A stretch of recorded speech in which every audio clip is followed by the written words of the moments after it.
Hello my dears, बहुत बहुत स्वागत करुच्ची मोर सुभद्रा हैप्पी लाइफ चैनल को। आशा करुच्ची आपण माने समस्त बहुत भलरे अछंती एवं बहुत खुशी रे अछंती। प्रथमे मु आपण मानको बहुत धन्यवाद एवं कृतज्ञता ज्ञापन करुच्ची। आपण माने प्रतिदिन मो वीडियो को देखुछंती, वीडियो को पसंद करुछंती, वीडियो को अनुसरण करके निज जीवन रो परिचर्या को परिवर्तन करिया पई प्रयास करछंती। सेति पई मो हृदय रो बहुत बहुत पुणी थरे धन्यवाद। एवं पुणी मु एक नुआ वीडियो नै कि आपण मानको सबखरे उपस्थित हेई परिछि, सेति पई परमपिता परमेश्वर को मध्य मोर बहुत बहुत धन्यवाद। तो पुणी मु आपण मानको पई आ एक बहुत सुंदर वीडियो नै कि आसीछि। आपण माने जो लॉ ऑफ अट्रैक्शन को अनुसरण करूछंती, लॉ ऑफ अट्रैक्शन माध्यम रे आपनकर जीवन को संपूर्ण भाव में परिवर्तन करिया पई प्रयास करिसंती। तो मु लॉ ऑफ अट्रैक्शन रो आउ एक सुंदर पार्ट आपण माने जोटा को कि अनुसरण करिकि आपण माने निजर शक्ति को जागृत करि परिबे एवं सबु किछि आपण हासिल करि परिबे। बा आपण जेमिति निजको जो रूप रे देखिया पई चाहउछंती आपण सेही रूप रे पाई परिबे। तो आसंतु जानिबा केमिति आपण माने निज भीतर शक्ति को आपण माने जागृत करि परिबे एवं सेही शक्ति माध्यम शक्ति को केमिति जागृत करिवे, केमिति से शक्ति को आपण प्रति क्षेत्र रे प्रयोग करिकि केमिति सब किछि हासिल करि परिबे ताहारी बाबद रे जानिबा। तो आपण माने प्रत्येक दिन विभिन्न प्रकार रिचुअल्स करूछंती, रिमेडी करूछंती, तथापि आपण माने आपण मानकर मैनिफेस्टेशन पूरा हेई पारु नाही।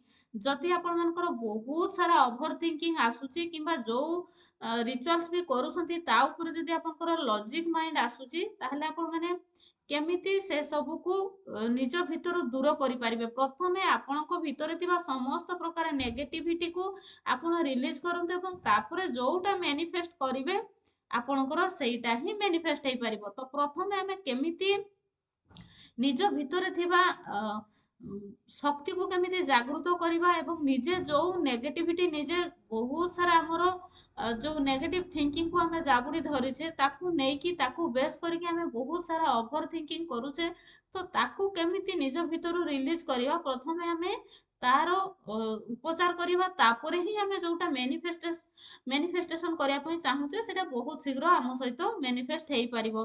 तो जदि आपण मानकर बहुत नेगेटिव थिंकिंग रहुची, आपण जो रिचुअल्स भी करूछंती ता ऊपर आपनकर संगे संगे आपनकर निज भितरे लॉजिक सृष्टि होउची। तो ताहले आपण माने केमिति से सब को निज भितरे निज भितरु दूर करिकि निज भितरु ताको रिलीज करिकि केमिति निजर बिलीफ सिस्टम को स्ट्रांग करिवे एवं निजे सबु किछि को हासिल करिया पई हेले निजर एनर्जी नीड अछि। तो से एनर्जी को आपण माने केमिति निज भितरे थिबा बेस लेवल एनर्जी को केमिति आपण ताको क्रिएट करि परिबे ताहारी बाबद रे म आज आपण मानको अवगत करेबी।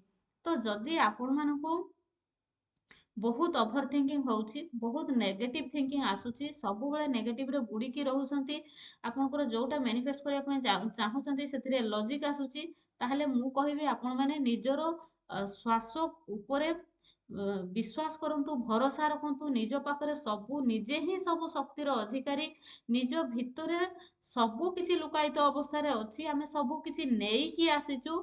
आम भितर थिबा शक्ति को जागृत करिले ही आमे आम भितर शक्ति को चिन्हि पारिले ही आमे सबु किछि हासिल करि परिबा। बा निज भितरे प्रथमे से जो नेगेटिविटी को आपण केमिति रिलीज करिवे, आपण प्रतिदिन जो ब्रीदिंग एक्सरसाइज करूछंती, जो मेडिटेशन करूछंती, आपण से मेडिटेशन को आउ टिके भलो भाव रे मेडिटेशन करंतु। आपण मानकर श्वास को आपनकर श्वास रे थिबा जो चमत्कार ताकू जानिया पई चेष्टा करंतु।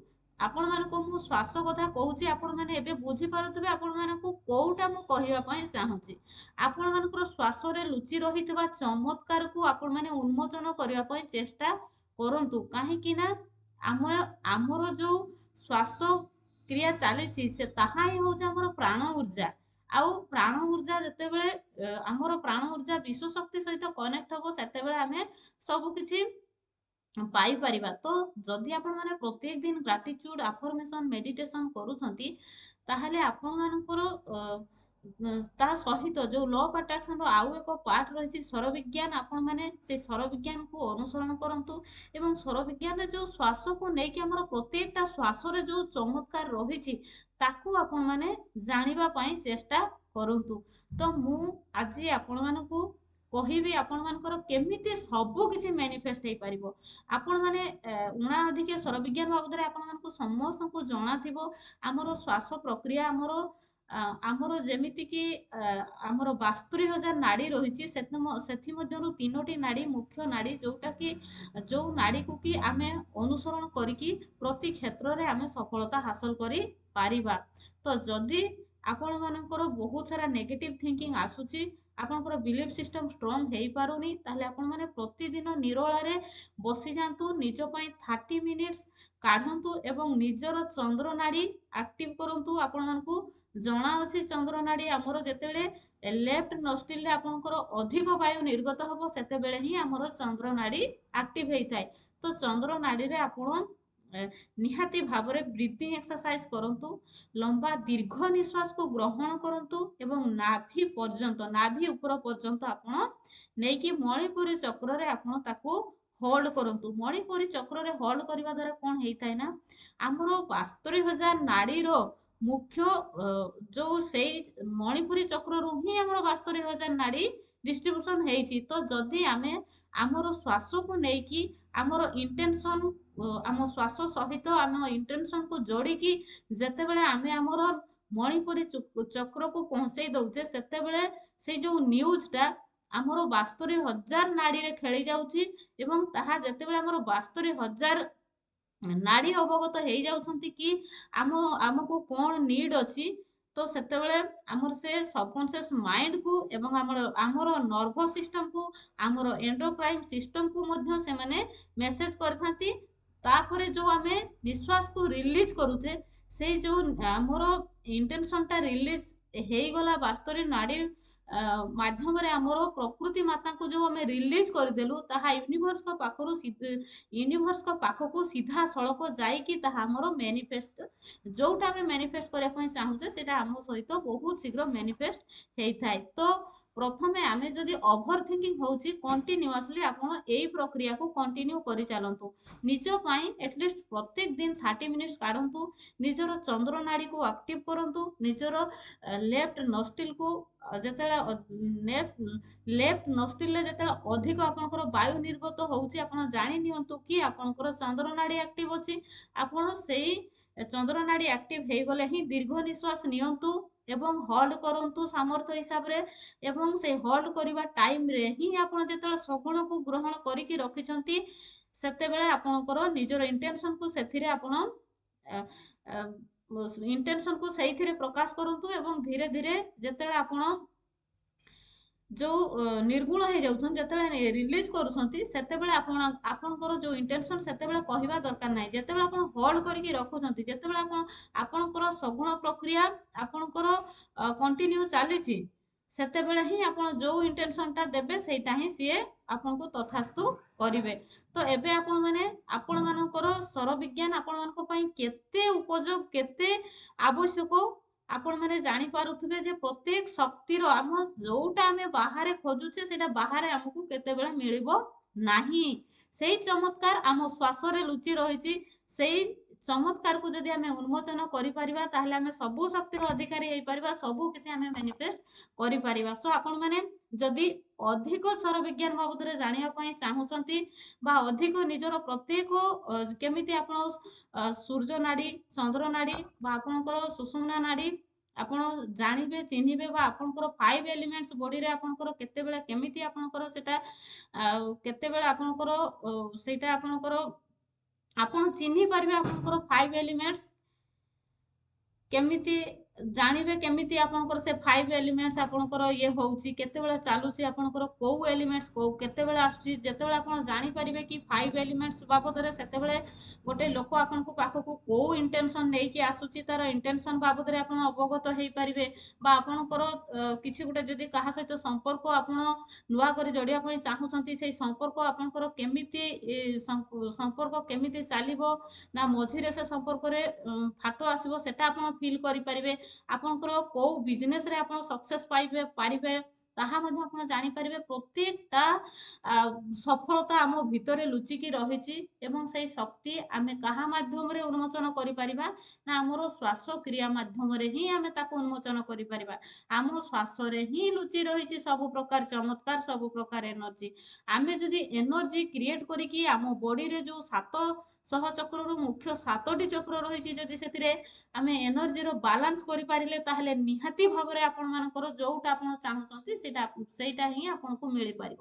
ସବୁ ଶକ୍ତିର ଅଧିକାରୀ କେତେବେଳେ ବି ଆପଣ ନିଜକୁ ଅସହାୟ ଫିଲ୍ କରନ୍ତୁ ନାହିଁ, କାହିଁକି ନା ସବୁ ଶକ୍ତିର ଅଧିକାରୀ ଆମେ ମାନେ ଜଣେ ଜଣେ ସମସ୍ତେ ଆମ ଭିତରେ ସବୁ କିଛି ଶକ୍ତି ରହିଛି। ଆମେ ସବୁ ଶକ୍ତିର ଅଧିକାରୀ, ତ ଆମେ ତାକୁ ଚିହ୍ନିନେ ଜାଣିନେ ତାକୁ ଉନ୍ମୋଚନ କରି ପାରିନେ। ତ ଯେତେବେଳେ ଆମେ ଜାଣିପାରିବା ଆମର 5 ଏଲିମେଣ୍ଟସ ବାବଦରେ ଅବଗତ ହେଇପାରିବା, ଯାହା ଅଛି ବ୍ରହ୍ମାଣ୍ଡରେ ତାହା ଅଛି ପିଣ୍ଡରେ, ସବୁ କିଛି ଆମ ପିଣ୍ଡରେ ରହିଛି। ଯେତେବେଳେ ଆମେ ସବୁ କିଛି ବାବଦରେ ଅବଗତ ହେଇପାରିବା, ଆମେ ନିହାତି ଭାବରେ ଆମ ନିଜର ଏନର୍ଜିକୁ କ୍ରିଏଟ କରିକି ବାଲାନ୍ସ କରିପାରିବା। ସୋ ଯଦି ଆପଣମାନଙ୍କର କିଛି ସ୍ତର ବିଜ୍ଞାନ ବାବଦରେ ଅଧିକ ଜାଣିବା ପାଇଁ ଚାହୁଁଛନ୍ତି, ତାହେଲେ ନିହାତି ଭାବରେ ମୋର ରାତି 8ଟାରୁ 10ଟା ପର୍ଯ୍ୟନ୍ତ ସ୍ତର ବିଜ୍ଞାନ ଉପରେ କ୍ଲାସ୍ ଚାଲିଛି। ଆପଣମାନଙ୍କର ପ୍ରତ୍ୟେକ କେମିତି ଆପଣମାନଙ୍କର ନାଡି ଶୋଧନ କରିବେ, ନାଡିକୁ ଚିହ୍ନିବେ, ନାଡି ଶୋଧନ କରିବେ, କୋଉ ଏଲିମେଣ୍ଟସ ଆପଣଙ୍କର ଚାଲିଛି ଏବେ, କୋଉ ଏଲିମେଣ୍ଟସ ଏବେ ଆପଣଙ୍କର ନିର୍ଗତ ହଉଛି ଅବଗତ ହେଇପାରିବେ ଏବଂ କୋଉ ଏଲିମେଣ୍ଟସ ଚାଲିଥିଲା ବେଳେ ଆମ ସହିତ ଆମକୁ କେମିତି ପ୍ରଭାବ ପଡିବ ସେସବୁ ବାବଦରେ ମଧ୍ୟ ଅବଗତ ହେଇପାରିବେ। ଏବଂ ଆପଣଙ୍କର ଯୋଉ ଚକ୍ରା ହିଲିଂ ମେଡିଟେସନ କରିକି ଆପଣଙ୍କର ପ୍ରତ୍ୟେକ ଚକ୍ରରେ କେମିତି ସେଇ ଶ୍ୱାସ ପ୍ରକ୍ରିୟା ମାଧ୍ୟମରେ ଏନର୍ଜି କ୍ରିଏଟ କରିକି ଏନର୍ଜିର ବାଲାନ୍ସ କରିପାରିବେ, ପ୍ରତ୍ୟେକ ଚକ୍ରକୁ ହିଲ୍ କରିପାରିବେ। ପ୍ରତ୍ୟେକ ଚକ୍ର ସହିତ ରିଲେଟେଡ ଅଛି। ଗୋଟେ ଚକ୍ରରେ ଯଦି ଆପଣଙ୍କର ଇନବାଲାନ୍ସ ରହିଲା ତାହେଲେ ଆପଣଙ୍କର ପୁରା ଲାଇଫକୁ ସିଏ ପ୍ରଭାବ ପକେଇବ, ପ୍ରତ୍ୟେକଟା ଚକ୍ରକୁ ସେ ଇନବାଲାନ୍ସ କରିବ। ତେଣୁ ଯଦି ଆପଣମାନେ ଚକ୍ରା ହିଲିଂ ମେଡିଟେସନ କରିବା ପାଇଁ ଚାହୁଁଛନ୍ତି ବା ସ୍ୱର ବିଜ୍ଞାନକୁ ଅନୁସରଣ କରିକି ନିଜର ଭାଗ୍ୟକୁ ବଦଳାଇବା ପାଇଁ ଚାହୁଁଛନ୍ତି, ତ ତାହେଲେ ନିହାତି ଭାବରେ ଆପଣମାନେ ମୋର ହ୍ୱାଟ୍ସଆପ୍ ନମ୍ବରକୁ SMS କରିବେ। ମୋର ହ୍ୱାଟ୍ସଆପ୍ ନମ୍ବର ହେଉଛି 9337984063, 9337984063। ନିହାତି ଭାବରେ ଏଇ ନମ୍ବରକୁ ଆପଣମାନେ SMS କରିଲେ ମୁଁ ମୋର ଯୋଉ ଗ୍ରୁପ ରହିଛି, ଯୋଉଥିରେ ମୁଁ କ୍ଲାସ୍ କରୁଛି ସ୍ୱର ବିଜ୍ଞାନର, ସେଇଥିରେ ଆପଣଙ୍କୁ ଆଡ୍ କରିଦେବି ଏବଂ ତାହା ସମ୍ପୂର୍ଣ୍ଣ ପେମେଣ୍ଟ କ୍ଲାସ୍ ରହିଛି। ଆପଣମାନେ ପେମେଣ୍ଟ କରିକି ହିଁ କ୍ଲାସ୍ କରିପାରିବେ।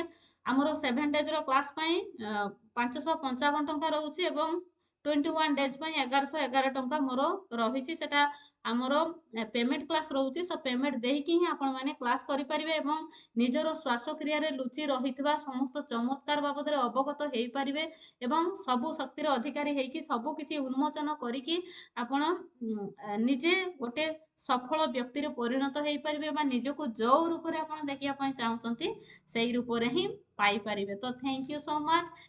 ଆଶା କରୁଛି ନିହାତି ଭାବରେ ଆପଣମାନଙ୍କର ଶ୍ୱାସକ୍ରିୟାରେ ବା ଶ୍ୱାସ ପ୍ରକ୍ରିୟାରେ ଯୋଉ ଆମର ଚମତ୍କାର ଲୁଚିକି ରହିଛି ତାକୁ ଜାଣିବା ପାଇଁ ଆପଣମାନେ ନିହାତି ଚେଷ୍ଟା କରିବେ ଏବଂ ନିଜେ କେତେବେଳେ ବି ଅସହାୟ ଫିଲ୍ କରିବେନି, କାହିଁକି ନା ସବୁବେଳେ ଆମ ଭିତରେ ସବୁ ଶକ୍ତିର ଅଧିକାରୀ ଆମେ ନିଜେ, ସବୁ କିଛି ଆମ ଭିତରେ ଭରପୁର ଅଛି।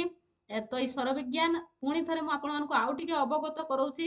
ସ୍ୱର ବିଜ୍ଞାନ ଦେବଦେବ ମହାଦେବ ଆମର ମାତା ପାର୍ବତୀଙ୍କୁ ଦେଇଥିଲେ। ମାତା ପାର୍ବତୀ ତାଙ୍କୁ ଯେତେବେଳେ କହିଥିଲେ କି ପ୍ରଭୁ, ଯେତେବେଳେ ଗୋଟେ ମଣିଷ ଯେତେବେଳେ ଅସହାୟ ପରିସ୍ଥିତି ତାକୁ ଆସିବ, ଯେତେବେଳେ ସେ କୌଣସି ଆଡେ କୌଣସି ତାକୁ ବାଟ ଦେଖାଯିବନି, କୌଣସି ଆଡୁ ସେ ବାହାରିବାର ତାକୁ ଯେତେବେଳେ ବାଟ ଦେଖାଯିବନି, ସେ ରାସ୍ତା ପାଇବନି, ସେତେବେଳେ ଏମିତି ଏକ ବିଦ୍ୟା କୁହନ୍ତୁ, ଏମିତି ଏକ ଜ୍ଞାନ କୁହନ୍ତୁ ଯୋଉ ଜ୍ଞାନକୁ ସିଏ ଅନୁସରଣ କରିକି ସେଥିରୁ ସିଏ ଉପକୃତ ହେଇ ପାରିବ। ତ ସେତେବେଳେ ଦେବଦେବ ମହାଦେବ ହିଁ ମାତା ପାର୍ବତୀଙ୍କୁ ଏଇ ଜ୍ଞାନ ପ୍ରଦାନ କରିଥିଲେ, ଏଇ ଶ୍ୱାସ ପ୍ରକ୍ରିୟାରେ ରହିଥିବା ଚମତ୍କାରକୁ ସେ ଜଣେଇଥିଲେ।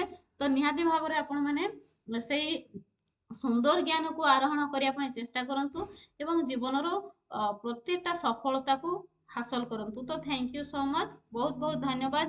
ଭିଡ଼ିଓ ଭଲ ଲାଗିଲେ ଆପଣମାନଙ୍କର ବହୁ ମୂଲ୍ୟ ମତାମତକୁ ନିହାତି ଭାବରେ ଜଣେଇବେ। Thank you.